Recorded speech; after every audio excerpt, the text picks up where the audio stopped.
중학교 1학년 비상황 7과 본문입니다. 7과까지 열심히 달려온 여러분들은 이제 품사의 개념에 대해서도 알고 문장 성분도 어느 정도는 구분할 수 있게 되었습니다. 이제부터 배우는 내용들은 여러분이 지금까지 배웠던 내용을 토대로 조금씩 심화하고 확장해가면서 그 하부 분류나 더 구체적인 내용들을 배우는 단계입니다. 이 단계를 잘 지나면 2학년, 3학년에 이어지는 모든 문법 공부가 그렇게 어렵게 느껴지지는 않을 겁니다. 자, 지금까지 우리는 품사에 대해서 공부를 많이 했었고 이 품사 중에서도 특히 중요한 동사에 대해서 살펴봤다, 그죠? 자, 오늘은 중학교 1학년 문법 중에서는 조금 어려울 수 있는 개념인데 이 동사의 심화되고 확장된 문법을 설명하려고 합니다. 동사가 가지고 있는 가장 큰 특징 중에 하나가 모양이 바뀐다라고 했었죠. 그 모양이 바뀌는 것이 시제 때문에 바뀌기도 하고 또 주어의 인칭이라든지 또 주어의 수, 단수인지 복수인지 이런 것들에 따라서도 모양이 바뀌기도 합니다. 물론 이거 말고도 상이라든지 형에 따라서 모양이 바뀌기도 합니다. 모든 것을 다 살펴보지는 않았지만 우리는 그 중에서 진행형이라는 것을 가볍게 살펴본 적이 있습니다. 그때도 동사의 모양이 달라지죠. 지금까지는 우리가 편하게 이것을 동사라고 불렀지만 이렇게 시제나 인칭이나 수나 이런 규칙과 규범에 따라서 문법에 따라서 동사가 일정한 모양으로 바뀌는 동사, 이런 동사를 이름하여 정형 동사라고 부릅니다. 근데 보통 우리는 정형 동사라는 이름을 쓸 일은 거의 없을 것이고 학교 문법에서는 그냥 동사라는 이름으로 부르게 될 겁니다. 이 정형 동사를 알아야 정형 동사가 아닌 다른 동사들도 쉽게 이해할 수 있기 때문입니다.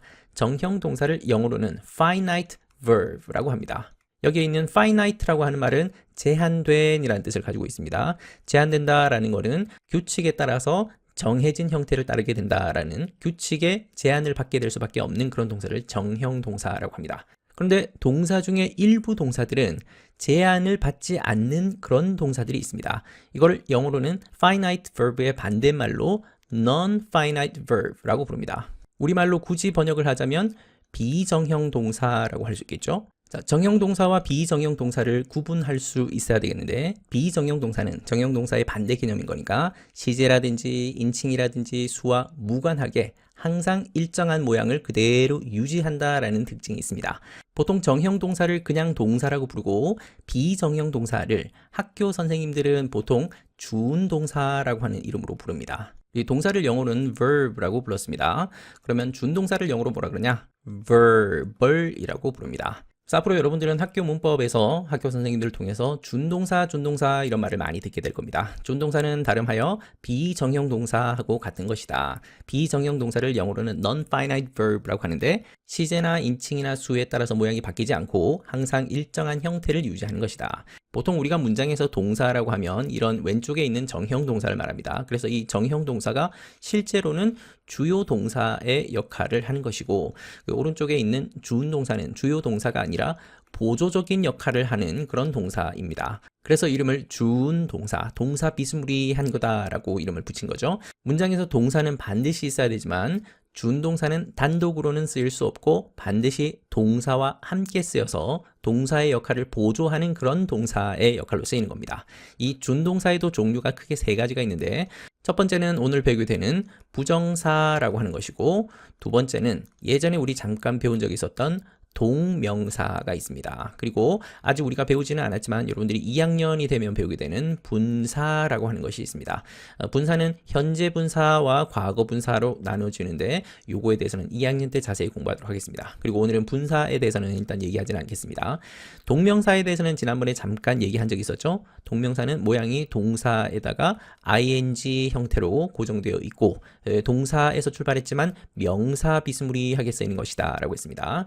그리고 오늘 배우게 되는 이 부정사는 동사의 모양을 그대로 유지하는 동사 원형인 모양을 부정사라고 한다라고 이해하면 될 것 같아요. 자, 다시 한번 정리하면 동사는 크게 정형 동사와 비정형 동사가 있다. 정형 동사는 우리가 알고 있는 일반적인 동사이고 시제나 인칭이나 수에 따라서 모양이 일정하게 규칙적으로 바뀌는 그런 동사를 finite verb라고 한다. 반면 동사에서 출발했지만 보조적인 역할을 하는 동사이고 모양이 바뀌지 않는 정형 동사의 반대 개념인 비정형 동사가 있다. 학교 문법에서는 준동사라고 하는 이름으로 부르고 이 준동사에는 크게 세 가지가 있다. 그 중에서 오늘은 이 부정사에 대해서 좀 더 구체적으로 얘기하려고 합니다. 부정사의 개념을 설명할 때 두 가지 가장 흔히 사용되는 잘못된 설명 방법이 있습니다. 첫 번째, 이 부정사라고 하는 이름을 가지고 설명하는 건데요. 부정사니까 아닐 부자, 정할 정자, 정해져 있지 않은 것이다. 품사가 정해져 있지 않은 것이다. 그래서 어떤 때는 명사가 되고 어떤 때는 형용사가 되고 어떤 때는 부사가 되는 거, 그것을 부정사라고 한다. 이렇게 설명하는 경우들이 있는데 전형적인 잘못된 설명입니다.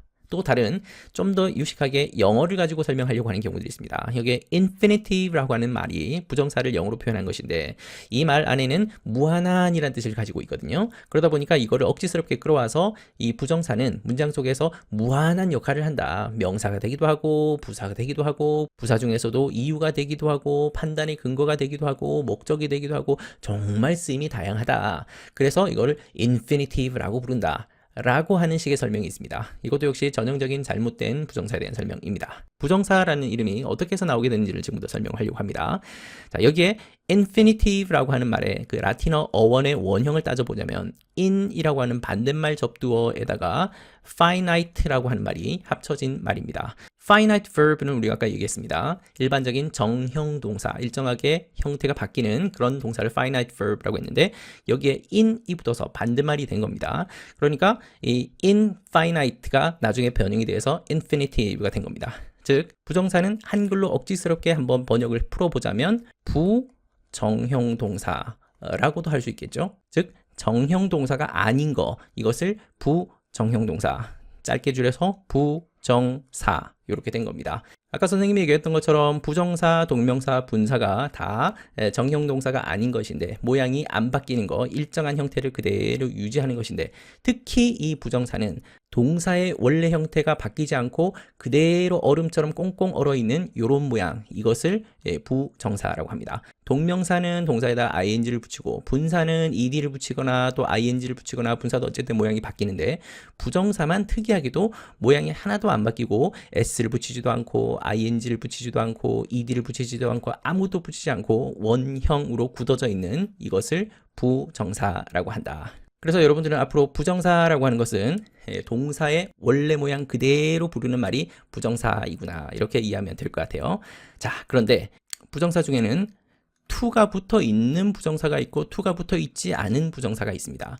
to가 붙어 있는 이런 부정사를 to 부정사라고 부르고 to가 붙어 있지 않은 부정사는 그냥 부정사라고 해도 되는데 굳이 구분을 위해서 원형 부정사라고 부릅니다. 동사 원형이라고 해도 될 거를 원형 부정사, 요것은 to 부정사, 이렇게 구분해서 부릅니다. 보통 학교 선생님들이 부정사다 라고 얘기할 때는 이 위쪽에 있는 to가 붙어 있는 부정사, 요거를 얘기하는 경우들이 압도적으로 많을 겁니다.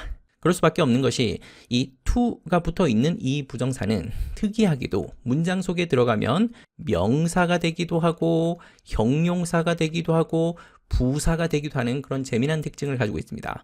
원형 부정사는 그런 역할을 하지 않습니다. 특이하게도 to가 있는 이 부정사만 문장 속에 들어갔을 때 때로는 명사로, 때로는 형용사로, 때로는 부사로 기능하기도 한다. 그래서 중학교의 시험 문제 중에서 정말 중요하게 다뤄주는 것이 문장 속에 들어있는 이 투부정사가 명사인지 형용사인지 부사인지 그 기능이 뭔지 구분하시오. 이런 문제가 너무너무 중요하게 다뤄집니다. 자, 일단은 그 구분을 우리가 하기에 앞서서 일단 여러분들은 부정사라고 하는 것이 뭔지, 그것이 준동사 중에 하나이고 모양이 바뀌지 않는 것인데 그 중에 하나로 부정사가 있고 그 부정사 중에서도 특히 to가 붙어 있는 이런 부정사가 있다. 일종의 동사랑 비슷한데 완전한 동사는 아니고 동사의 역할을 어느 정도 하고 있지만 동사랑은 다르다. 그리고 동사랑 함께 쓰인다. 그래서 보조적인 역할을 하는 동사이다 라는 정도로 이해하면 되겠습니다. 그 중에서도 특히 to가 붙어 있는 부정사는 문장 속에서 명사, 형용사, 부사 역할을 하는데 오늘 본문에 나오는 것들은 다 명사처럼 쓰인 것들을 보게 될 겁니다. 자, 그러면 요 정도까지 우리 준동사에 대한 간단한 개념을 잡고 오늘 본문으로 들어가서 본격적으로 문법을 공부해 보겠습니다. 자, 먼저 제목입니다. What a lucky ducky 하고 나서 느낌표를 붙였네요. 이 문장은 문장의 종류로 따지면 감탄문에 해당합니다. 오늘 이번 7과 본문에서 정말 중요한 문법이 감탄문이기 때문에 제목에서 일단 나왔으니까 감탄문에 대해서 간단히만 좀 설명을 하고 가도록 하겠습니다. 감탄문이라는 것은 여러분 잘 알고 있는 것처럼 감탄을 나타내는 문장이죠. 놀라움이라든지 어떤 격한 감정이라든지 감동을 표현하는 그런 문장이 감탄문이라고 합니다. 아무래도 강조의 의미가 좀 있겠죠. 보통은 문장 끝에 느낌표를 붙이는 것으로 감탄문인 것을 알 수 있는데 느낌표가 붙어 있다고 해서 다 감탄문인 것은 아닙니다. 느낌표를 강조의 의미로만 사용하는 경우도 있기 때문에 보통 중학교 문법에서 감탄문이라고 하면 일정한 형태를 갖추고 있는 그런 문장을 감탄문으로 봅니다. 그 형태가 두 가지가 있는데 첫 번째는 what이라고 하는 의문사로 시작하는 감탄문, 두 번째는 how라고 하는 의문사로 시작하는 감탄문, 이렇게 두 가지가 있습니다. 그런데 이 두 가지 형태를 여러분 잘 기억할 필요가 있겠습니다. 먼저 what으로 시작하는 감탄문은 보통 바로 뒤에 또는 on 같은 이런 부정관사가 오고 그 다음에 형용사 플러스 명사라는 순서로 배열되는 것이 일반적입니다. 그리고 이 뒤에는 주어랑 동사가 따라오는 경우도 있는데 요거는 생략할 수 있다. 그리고 how 다음에는 형용사나 부사가 먼저 나오고 그러고 나서 주어 플러스 동사가 나오는 경우도 있는데 이때 생략되는 경우도 있다. 그리고 문장 끝에 느낌표를 붙여야 되겠죠. 자, 그러면 what으로 시작하는 감탄문과 how로 시작하는 감탄문이 있는데 두 가지가 어떻게 다르냐라고 생각하겠죠? what과 how는 감탄문 중에서도 강조하는 포인트가 약간 다른 겁니다. what으로 시작하는 감탄문은 이 부분이 강조되는 부분인데 이 중에서도 특히 명사가 강조되는 부분입니다. 그래서 명사 덩어리를 강조하기 위함인 것이고 반면 how로 시작하는 감탄문은 바로 뒤에 나오는 이 형용사나 부사 이 부분을 강조하기 위함인 겁니다. 자, 그런데 이 what으로 시작하는 감탄문과 how로 시작하는 감탄문의 어순을 굳이 이렇게 억지스럽게 외우기보다는 차라리 선생님은 영어 문장을 하나 통째로 외우는 것이 훨씬 더 암기하기에 좋다고 생각합니다. 예를 들어서 what으로 시작하는 감탄문은 What a beautiful day it is. 오늘 정말 멋진 날이네요. 라고 하는 이런 식으로 외울 수 있겠죠. 특히 감탄하고자 하는 대상은 바로 아름다운 날, 이 날이 좀 더 강조가 되는 부분이겠죠. how로 시작하는 감탄문의 예를 하나 들자면 How beautiful she is. 그녀가 정말 아름답네요. 라고 하는 이 문장이 있겠죠. 여러분들 이런 식으로 예문을 머릿속에 기억해 두고 있으면 굳이 이런 복잡한 순서를 외우지 않아도 괜찮겠습니다. what은 명사 덩어리를 강조할 때 쓰는 것이다. how는 형용사나 부사를 좀 더 강조하고 싶을 때 쓰는 말이다. 그리고 뒤에 있는 주어 동사는 생략하는 경우들이 많다. 이 정도까지 이해하면 될 것 같아요. 자, 그러면 다시 제목으로 돌아와서 What a lucky ducky. 뒤에 주어 동사가 생략되어 있을 수 있겠죠? 이때 생략된 주어는 예를 들어서 it is 같은 것들이 생략되어 있을 수 있겠습니다. 그리고 여기에 ducky라고 하는 말이 나오는데 duck이 오리이죠? 이 오리에다가 y를 붙여서 좀 귀엽게 부르는 말입니다. 보통 영어 표현에서는 y가 들어가면 좀 더 귀엽고 친근하게 부르는 그런 느낌이 됩니다. 우리 새끼 고양이를 kitten이라고 하는데 kitten에다가 y를 붙여서 키티라고 하는 말이죠.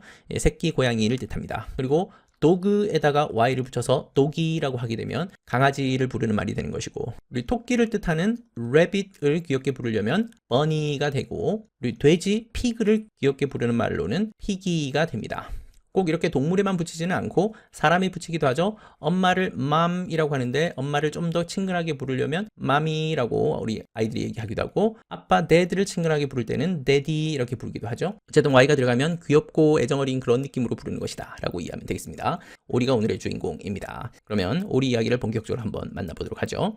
Hi, I'm a plastic duck and I'm a bath toy. 안녕, 나는 플라스틱 오리이고요. and 등이 접속사 익숙하죠? 나는 욕실에서 사용하는 장난감입니다. 위에 둥둥 떠있는 그 오리 인형을 생각하면 되겠습니다. 역시 이때 등위 접속사 and는 절과 절을 연결하는 등위 접속사였습니다. 이럴 때 이 자리에 콤마를 한번 찍어줘도 된다고 했었죠? But look, I'm not in a bathroom. 나는 지금 욕실에 있지 않습니다. am이라는 비동사에다가 not이라는 부정어를 붙여서 반대말을 만들었네요. 자, 그리고 여기에 look이라고 하는 말이 있습니다. 그리고 느낌표가 붙어 있네요. 아까도 얘기했던 것처럼 느낌표가 붙어 있다고 해서 다 감탄문인 것은 아닙니다. 보통 중학교 문법에서 감탄문은 what으로 시작하거나 how로 시작하는 그 정도만 생각하면 되겠습니다. 그리고 이 look이라고 하는 거에 대해서도 아마 학교 선생님마다 조금 다르게 가르치는 부분들이 좀 있지 않을까 싶어요. 어떤 선생님은 이것을 동사라고 얘기할 겁니다. 그리고 동사로 문장을 시작하는 거니까 명령문이다 라고 얘기하는 분이 있을 것이고 또 어떤 선생님은 이것을 감탄사다 라고 주장하는 선생님도 있을 겁니다. 우리가 지금까지 굉장히 다양한 감탄사를 본 적이 있었죠? 감탄사 중에서 이 look은 봐, 저기 봐 하면서 좀 놀라움을 표현하거나 뭔가 좀 주의를 끌려고 하는 attention grabbing이라고 하는데 주의를 끌거나 아니면 상대방의 주의를 딴 곳으로 향하게 하는 directing focus라고 하는데 이런 역할로 쓰이는 그 look. 그래서 이 look은 감탄사에 해당한다. 이렇게 설명하는 선생님도 있을 겁니다. 동사가 됐든 감탄사가 됐든 학교 선생님의 설명에 따르면 되겠습니다. 두 가지가 다 문법적으로는 가능한 구조입니다. 나는 플라스틱 장난감이고 욕실에서 사용하는 장난감인데 그렇다면 당연히 욕실에 있어야 되는데 look 하면서 상대방의 주의를 끌면서 그런데 나는 특이하게도 지금 현재 욕실에 있지 않습니다 라고 얘기했습니다. 어떤 사연이 있는지 한번 보죠. I'm in the middle of the ocean. 나는 현재 in the middle of 뭐뭐의 한가운데에 있습니다. 보면서 the ocean, 바다의 한가운데에 있다라고 했네요. 이 ocean이라고 하면 바다를 말하는데 바다도 부르는 이름이 크게 두 가지가 있죠. 무슨 양자로 끝나는 바다가 있고 무슨 해자로 끝나는 바다가 있죠. 인도양, 대서양, 태평양 할 때는 좀 더 큰 바다인데 이 큰 바다를 얘기하는 것이 ocean입니다. 반면 해자로 끝나는 것은 좀 작은 바다이죠. 지중해, 동해, 홍해 이런 바다를 보통 sea라고 표현을 합니다. 그런데 요즘에는 굳이 이 두 가지를 구분하지 않고 막 쓰는 경향이 있습니다. 어쨌든 바다 한가운데에 있습니다. How did I get here? 내가 어떻게 get here 여기에 get 했을까요? 이 get이라고 하는 동사가 정말 뜻이 많습니다.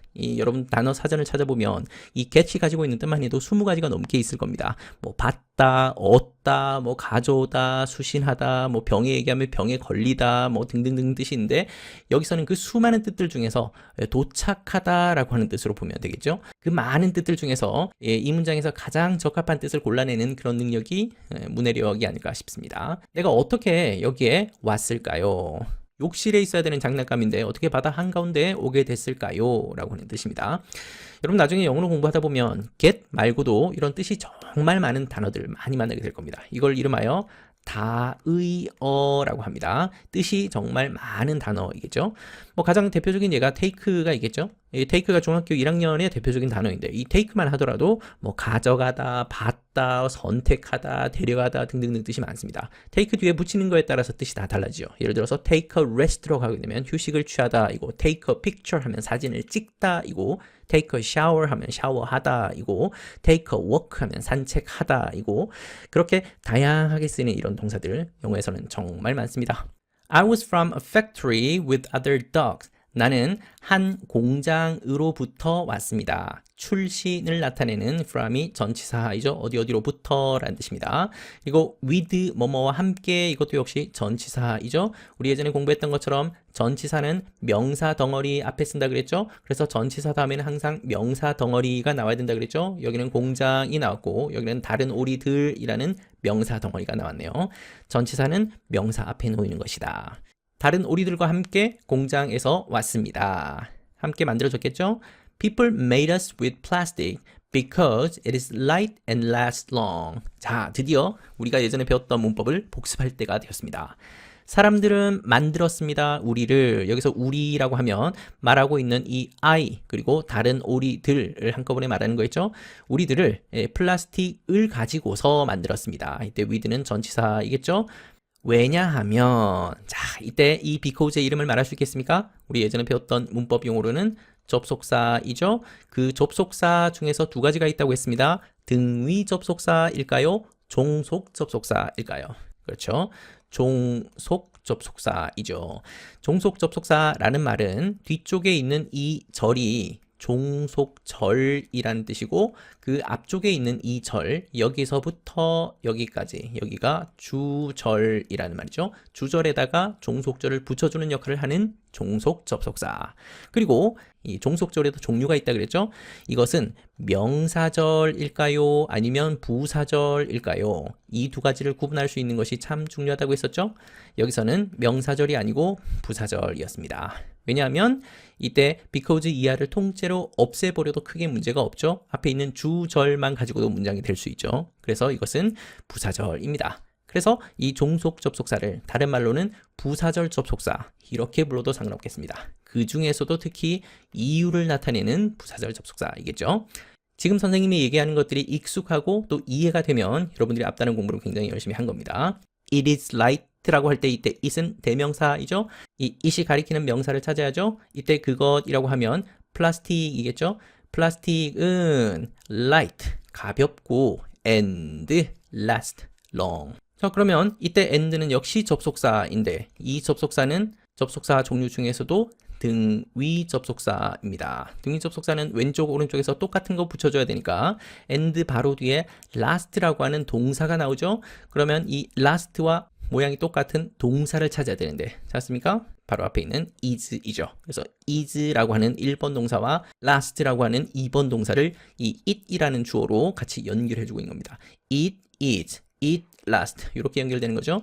그리고 it이 3인칭 단수이기 때문에 비동사로는 is를 썼고 그리고 일반 동사 last에다가는 이렇게 s를 붙여서 3인칭 단수형을 표현을 해준 겁니다. 등위 접속사로 연결할 때 앞뒤 동일하게 문법적인 요소를 맞춰주는 거 이거 잊지 말아야 되고 그래서 보통 학교 시험에서 이 last에다가 s를 살짝 지운 다음에 다음 문장에서 틀린 부분을 찾으시오 이런 거 하면 이 부분이 틀렸다라는 것을 말할 수 있어야 되겠습니다. 왜 사람들이 플라스틱을 가지고 우리를 만들었냐면 그것은 플라스틱은 가볍고 그리고 지속됩니다. long, 오래 지속됩니다. 플라스틱이 잘 썩지 않죠. 그래서 한번 만들면 오래 간다라는 얘기입니다. 그래서 그 이유로 우리를 플라스틱으로 만들었습니다. People put us in boxes and we went out to sea.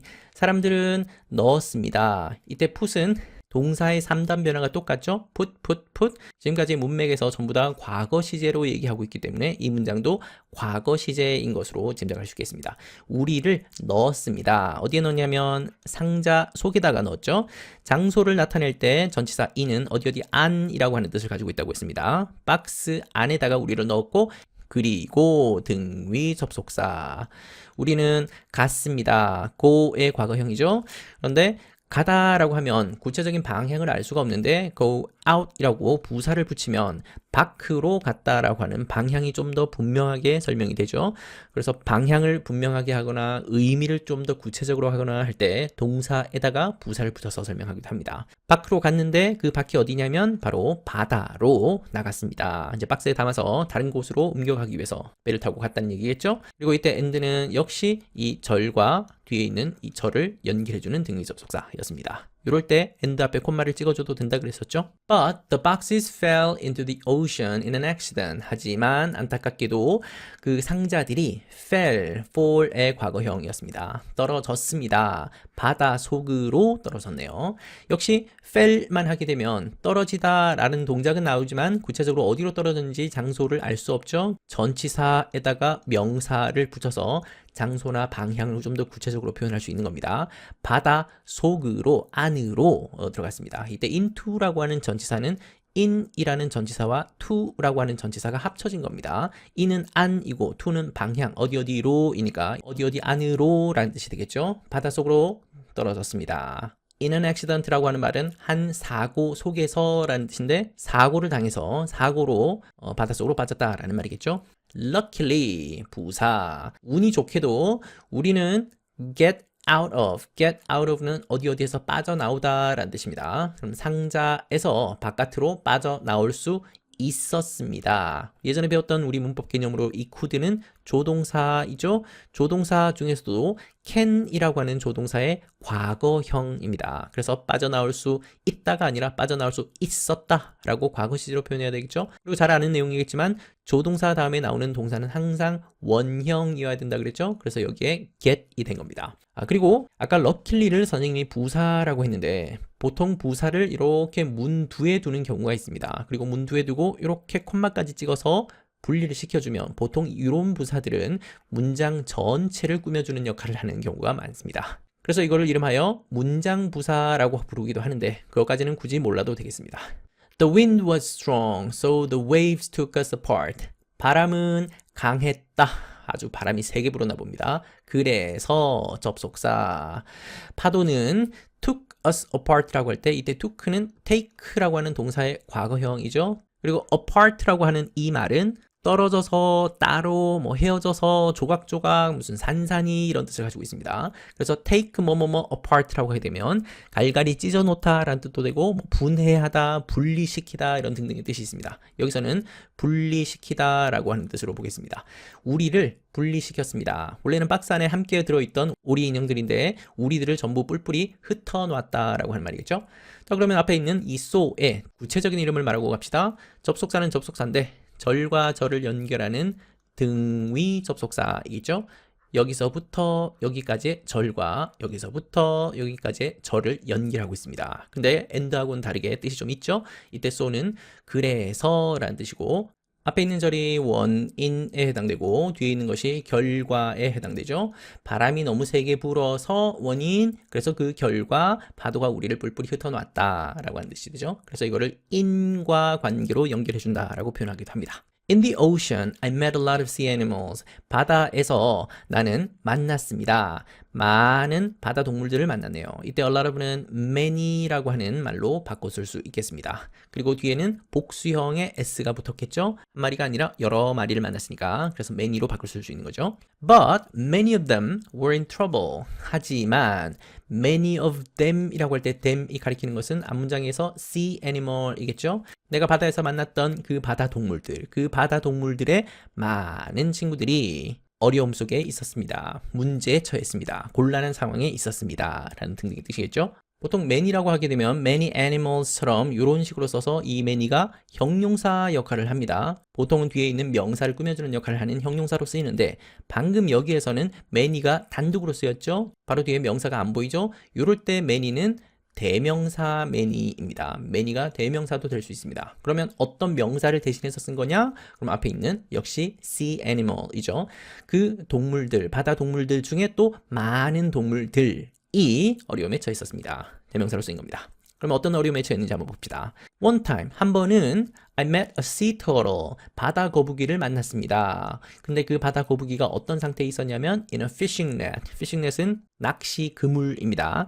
낚시 그물 속에서 바다 거북이를 만났다. 이렇게 해석하기보다는 낚시 그물 속에 갇혀 있는 바다 거북이를 만났다. 이렇게 표현하는 것이 조금 더 자연스럽겠죠? fish라고 하는 말이 낚시하다라는 동사이고 여기다가 ing를 붙여서 우리 예전에 배웠던 개념으로는 동명사입니다. 낚시하기, 낚시 그물입니다. 아니면 그냥 명사로 봐도 크게 문제는 없겠습니다. 낚시 그물에 걸린 이 바다 거북이를 만났습니다. 그래서 거북이가 이런 얘기를 하네요. Get me out of this. 이것으로부터 get out of, 아까 위에서도 나왔던 그 get out of 표현이죠. 나를 꺼내줘, 탈출시켜줘 라고 요청하고 있습니다. 이때 me는 바다 거북이겠죠. 그리고 여기서 이것이라고 하면 이것이 가리키는 것은 앞문장에서 fishing net이겠죠. 바다에서 사용하는 그물, 이 그물로부터 나를 꺼내줘 라고 이 바다 거북이 cried, 아주 외쳤습니다. I wanted to help, but I couldn't. 나는 돕고 싶었지만 하지만 할 수 없었습니다. 라는 뜻입니다. 이때 but은 우리가 알고 있는 등위 접속사이죠. 등위 접속사 중에서도 절과 절을 연결하는 겁니다. 그러면 앞에도 절이고 뒤에도 절이어야 되는데 그런데 가만히 봤더니 뒤에 있는 절이 뭔가 좀 모자라 보입니다. 주어 다음에는 동사가 일반적으로 나와야 되는데 조동사만 있고 동사가 안 보인다, 그죠? 그렇다는 얘기는 이 자리에 뭔가가 생략되어 있다라는 것을 알 수 있겠죠. 생략된 말이 뭔지 찾을 수 있겠습니까? 나는 돕고 싶었지만 하지만 뭐뭐 할 수 없었다. 즉 도울 수 없었다 라는 말이겠죠. 그래서 이 자리에는 help라고 하는 말이 생략됐다라고 볼 수 있겠네요. 누가 보더라도 문맥상 짐작할 수 있고 유추할 수 있는 경우에는 이렇게 과감하게 생략하기도 합니다. 이 문장 속에 우리가 배워야 되는 중요한 문법 드디어 등장을 했네요. 오늘 본문을 시작하기에 앞서서 우리가 준동사에 대해서 간단히 공부했다, 그죠? 그 준동사 중에서 가장 대표적인 부정사가 드디어 나왔습니다. 부정사라고 하는 것은 동사의 원형 모양을 그대로 올려놓은 것이다. 모양이 바뀌지 않는 형태이다 라고 했고 이 부정사는 단독으로 쓰이지 못하고 보통 앞에 동사와 함께 쓰인다 라고 했었죠. 그리고 이 동사를 우리가 정형동사라고 불렀지만 여러분들은 그냥 동사라고 불러도 상관없겠습니다. 어떤 동사 뒤에 동사가 한 번 더 나오는데 그 동사가 모양이 그대로 올려져 있는 이 원형 모양으로 나온다. 그리고 이 동사 원형 중에서도 to가 붙어 있는 그 to 부정사 형태로 나오는 경우들이 있다. 그래서 보통 중학교 문법에서는 그냥 부정사보다는 to 부정사를 보는 일이 훨씬 더 많을 겁니다. 방금 여기가 to 에다가 이 부정사가 붙어있는 이 to 부정사가 드디어 등장을 했네요. 이 want라고 하는 것이 실질적인 주 동사이고 이 동사를 보조하는 역할을 하는 또 다른 동사, 이것으로 to 부정사가 지금 등장한 겁니다. 나는 원했는데 뭘 하기를 원했냐면 돕기를 원했습니다. 그 거북이를 도와주고 싶었다라고 할 말을 지금 하고 있는 거죠.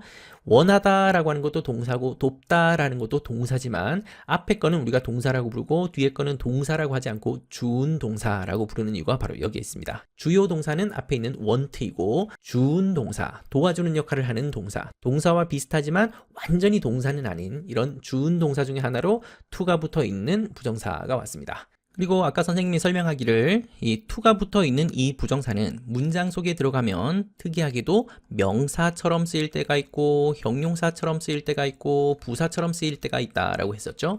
방금 이 문장에서는 명사처럼 쓰인 경우를 보고 있습니다. 그러면 to 부정사가 이 문장 속에서 명사처럼 쓰였다는 것을 어떻게 아냐? 이 질문을 답하려면 여러분들은 명사가 뭔지를 정확히 이해해야 되겠죠? 예전에 배웠던 우리 문법 개념으로는 명사가 들어갈 수 있는 자리가 정해져 있다 그랬죠? 그 자리가 주어, 목적어, 보어입니다. 주어 자리, 목적어 자리, 보어 자리에 있고 해석을 했을 때 명사처럼 해석되는지를 보면 되겠죠? 뭐뭐뭐뭐 하는 것 또는 뭐뭐뭐뭐 하기, 이렇게 명사화되어서 해석되고 주어 자리, 목적어 자리, 보어 자리에 있으면 그러면 명사처럼 쓰인 것이 맞겠죠. 그러면 이 문장을 다시 한번 확인해 봅시다.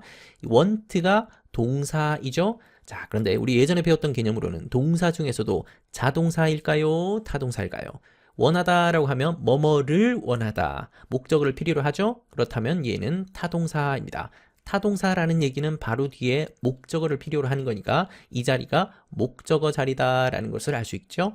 그러면 이때 to help라고 하는 to 부정사는 목적어 자리에 있는 것이 확인됐습니다. 그리고 해석을 해봤더니 돕는 것을 원했습니다. 돕기를 원했습니다. 역시 명사처럼 해석되죠. 그래서 이것은 to 부정사이면서 명사처럼 쓰인 것이다. 이거를 전문용어로 to 부정사의 명사적 용법이라고 부르는데 그렇게 어려운 용어는 아니죠.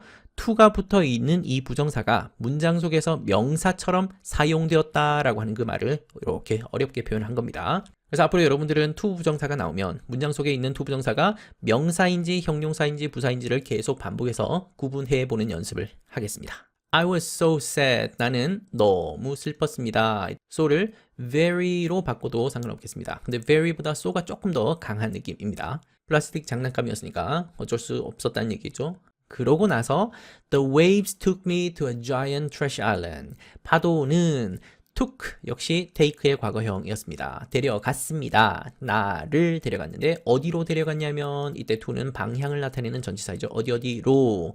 거대한 쓰레기 섬으로 데려갔습니다. 여기 어가 붙어 있으니까 불특정한 어떤 한 섬으로 데려갔다는 말이겠죠. 근데 그 섬이 쓰레기로 가득 차 있는 거대한 섬이었나 봅니다. I saw a lot of plastic waste. 나는 봤습니다. see라고 하는 동사의 과거형입니다. 이때 a lot of 또 나왔죠? 이 a lot of를 many로 바꿀 수 있겠습니까?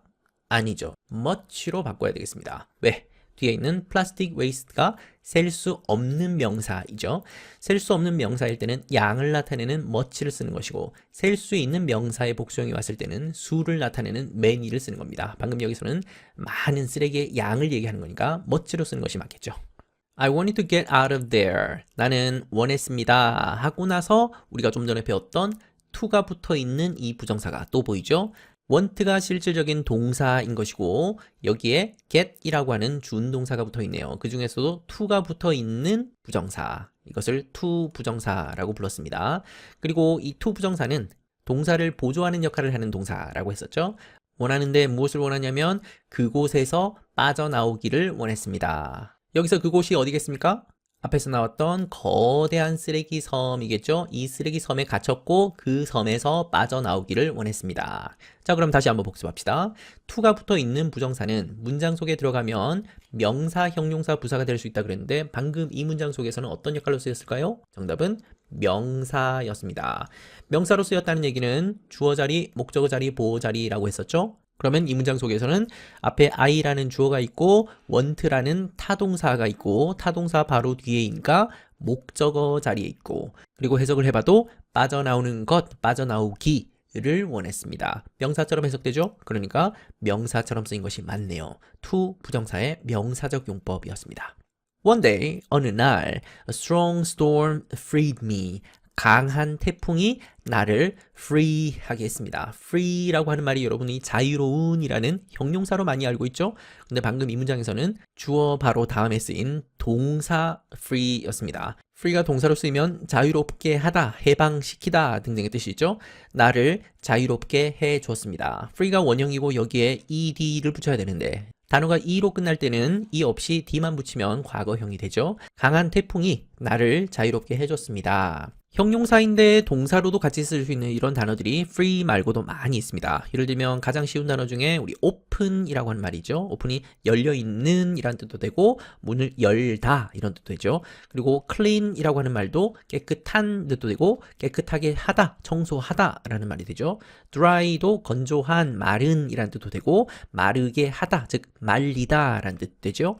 empty라고 하는 말이 비어있는 이란 뜻이지만 동사로 쓰면 비우다 라는 뜻이 되고 또 quiet라고 하는 말도 조용한 이란 뜻이지만 동사로 쓰이게 되면 조용히 시키다 라는 뜻이 됩니다. 이렇게 형용사도 되고 동사가 되는 경우들이 많은데 비단 이것뿐만 아니라 대부분의 단어들이 다양한 품사를 함께 가지고 있는 경우들이 많기 때문에 다른 품사의 다른 뜻도 가지고 있지는 않은지 함께 살펴보면 참 좋겠습니다. After weeks, I finally reached land. 여기에 week에다 s를 붙였으니까 한 주가 아니라 여러 주겠죠. 몇 주인지는 모르겠지만 여러 주가 지나고 나서 수주 뒤에 나는 마침내 finally 같은 것은 부사였습니다.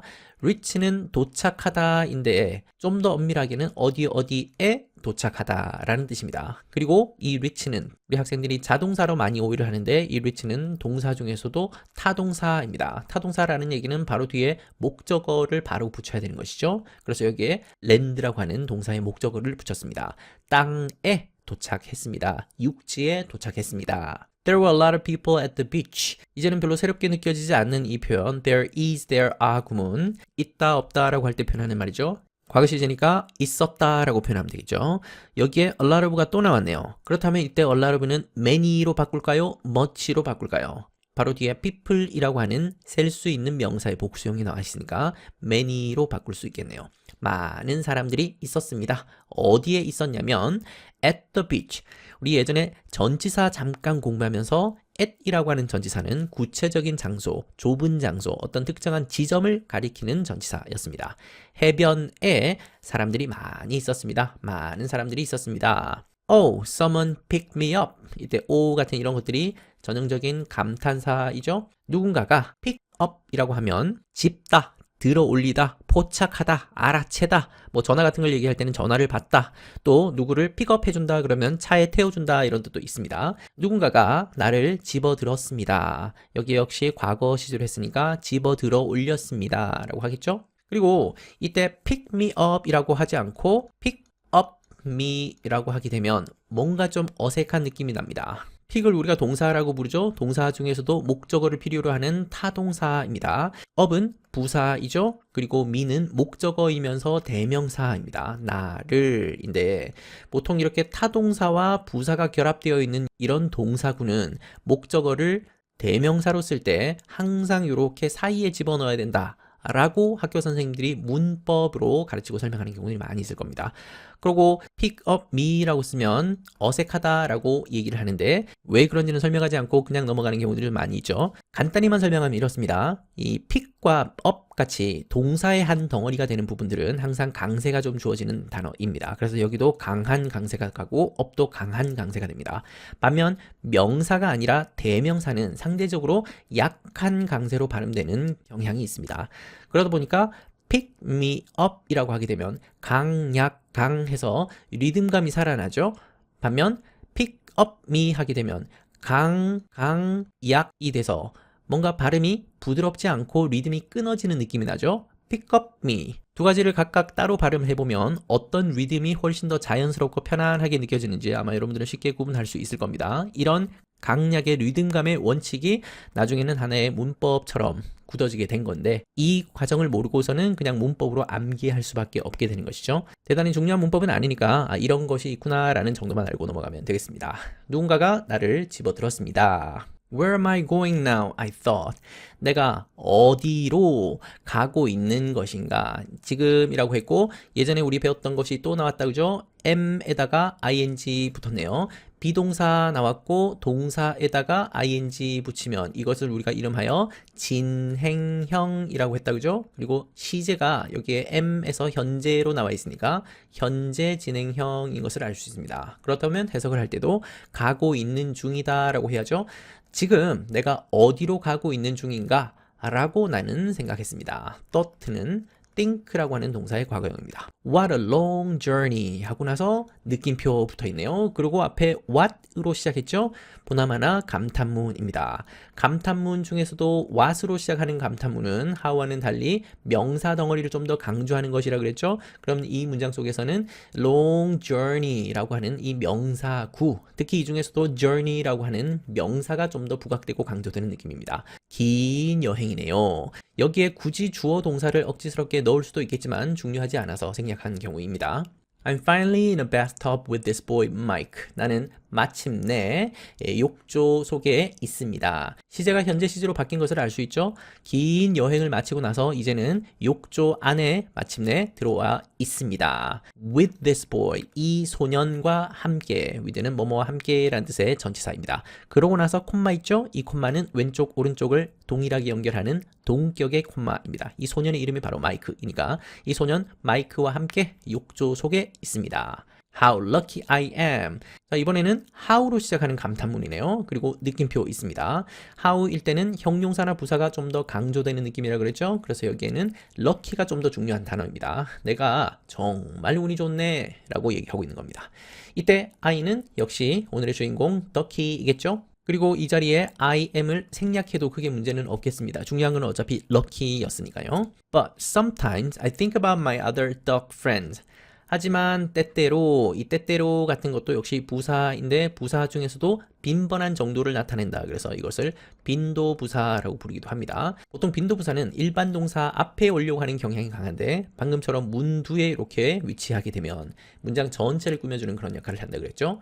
가끔 나는 생각합니다. 생각하는데 무엇에 관해서 생각하냐면 나의 다른 오리 친구들에 관해서 생각을 한답니다. 공장에서 만들어져서 박스에 함께 담겨왔었던 그 다른 오리 친구들, 그 친구들은 지금 어디에서 무엇을 하고 있을까? 이런 거에 대해서 생각한다라는 말이죠. 여러분 나중에 think라고 하는 동사를 가만히 보면 바로 뒤에 think of가 나오는 경우가 있고 think about이 나오는 경우가 있습니다. think of는 좀 간단한 생각입니다. 보통 이것을 떠올리다 정도로 번역을 하는데 순간적으로 떠오르는 생각, 즉흥적이거나 뭔가 새로운 아이디어를 생각해내는 거, 짧은 순간에 일어나는 생각을 표현할 때는 think of를 쓰고 think about을 쓰게 되면 좀 긴 생각, 좀 신중한 생각 또는 어떤 주제나 문제를 깊이 생각하는 그런 것들을 얘기할 때는 think about을 씁니다. 친구들이 잘 지내고 있나 하면서 곰곰이 생각해보는 그런 장면을 상상하면 되겠습니다. Are they still in the ocean? 그들은 이라고 할 때 그들은 앞에서 나왔던 my other duck friends를 가리키는 대명사이겠죠. 그들은 여전히 라고 하는 것도 역시 부사입니다. 여전히 바다에 있을까? 라고 의문문을 만들었네요. I hope to see them all someday. 나는 기대하고 희망하고 소망합니다. 그들을 보기를. 자, 역시 이번 단원의 핵심 문법인 to가 붙어 있는 부정사, to 부정사가 나왔습니다. 그렇다면 역시 확인을 해봐야죠. 이때 to 부정사는 문장 속에서 명사 역할을 하는 것인지, 형용사 역할을 하는 것인지, 부사 역할을 하는 것인지를 살펴봐야 되겠지만 오늘 주인공은 명사였습니다. 부사로 쓰인 경우는 우리가 다음 단원에서 공부를 하게 될 것이고 또 형용사처럼 쓰이는 그 to 부정사는 2학년 때 자세히 공부하게 될 겁니다. 자, 그러면 명사 중에서도 주어 자리인지 목적어 자리인지 보어 자리인지 확인을 해야죠.